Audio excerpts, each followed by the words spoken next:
Bonsoir à tous et bienvenue dans C'est quand loup. Et c'est un bien triste anniversaire que l'on fête aujourd'hui, vous le savez. Il y a 10 ans, le 7 janvier 2015, avaient lieu les attentats de Charlie Hebdo. Et comme je suis Charlie, eh bien c'est moi voilà, qui présente. Et aussi un petit peu parce que Hélène Manarino est un peu encore malade.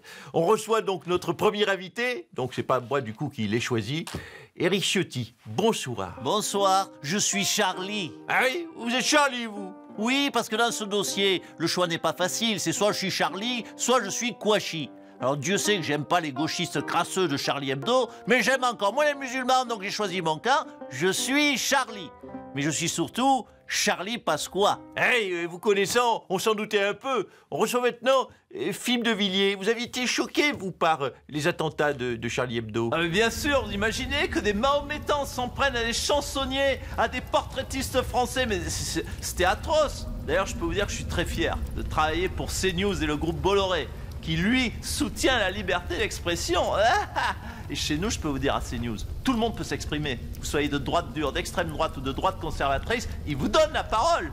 Ouais. Et si, comme moi, on est de gauche, alors? Ah, mais vous aurez la parole aussi. Le soir, vers 4h du matin, le 3e samedi de chaque trimestre. Au secours! Aidez-moi! Ouais, j'arrive, Olivier. Vous voyez, c'est l'artigot, je vous en parlais. Il est au cachot, on le garde bien au frais et on le sort tous les 3 mois. Mais on n'est pas des chiens, attention, hein, on le donne à manger. Oui, bien sûr, ça doit être ce qu'on appelle la charité chrétienne, n'est-ce pas? Bref, passons. Il y a 10 ans, au moment des attentats, Paris, à l'époque, avait une nouvelle maire depuis à peine 9 mois. Et elle s'appelait Anne Hidalgo. Elle témoigne pour nous. Regardez.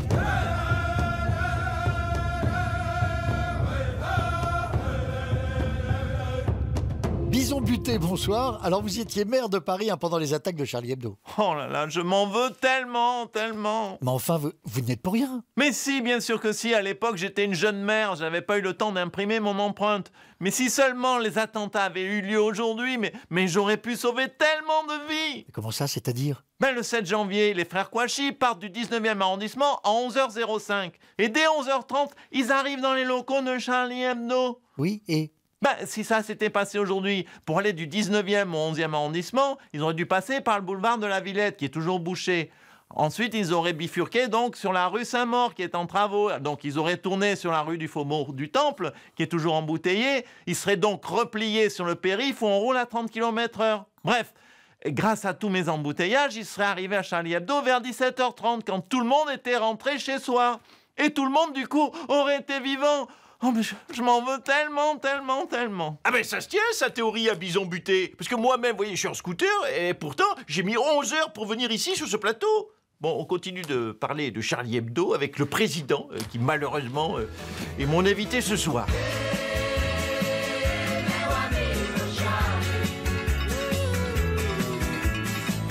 Oui, Emmanuel Macron, bonsoir. Donc, il y a 10 ans avait lieu l'attentat contre Charlie Hebdo. Oui, bonsoir à toutes et à tous, et surtout au Charlie. Au Charlot.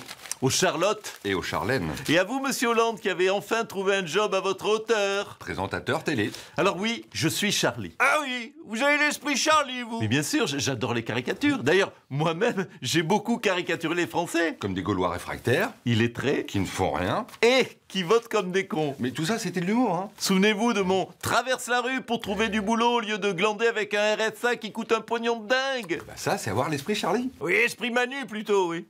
Bon, allez, on reçoit celui que vous défendez en blague, j'imagine, Gérard Depardieu. Bonsoir. Mais qu'est-ce que c'est que cette tenue? C'est pour rendre hommage à Emilia Pérez. Non, je déconne, bien sûr. Non, je m'habille comme ça pour sortir de chez moi, sinon on me jette des pierres. C'est ma tenue de soirée. Oh. Allez, on s'en souvient de tenue de soirée, très bon film. Hein. Bon, mais 10 ans après, vous pensez que la liberté de parole est menacée? Ben évidemment, on peut plus rien dire aujourd'hui. C'est pas les frères Kouachi qui ont gagné, c'est les frères Woki. C'est à cause des Wokis qu'on peut plus rien dire dans ce pays. Hein, tu peux plus voir passer une femme dans la rue et lui dire simplement « Dis donc, je te mettrais bien une petite main au cul, toi. » Non, stop. En fait, on s'en fout de votre avis. Bon, allez, Bison Buté, le mot de la fin. Ouais, je voudrais avoir une pensée pour toutes les victimes de l'attentat de la Nouvelle-Orléans avec cette voiture qui a foncé dans la foule. Parce qu'avec mes embouteillages, la voiture n'aurait pas pu foncer. Elle aurait pu éventuellement taper dans le pare-choc de la voiture qui est bloquée devant, voilà. Et oui, finalement, vous avez un bon bilan en sécurité. Allez, j'espère que vous avez aimé ma présentation comme vous avez aimé mon quinquennat. Et on se quitte avec les portraits des victimes de l'obscurantisme et des héros de la liberté du 7 janvier.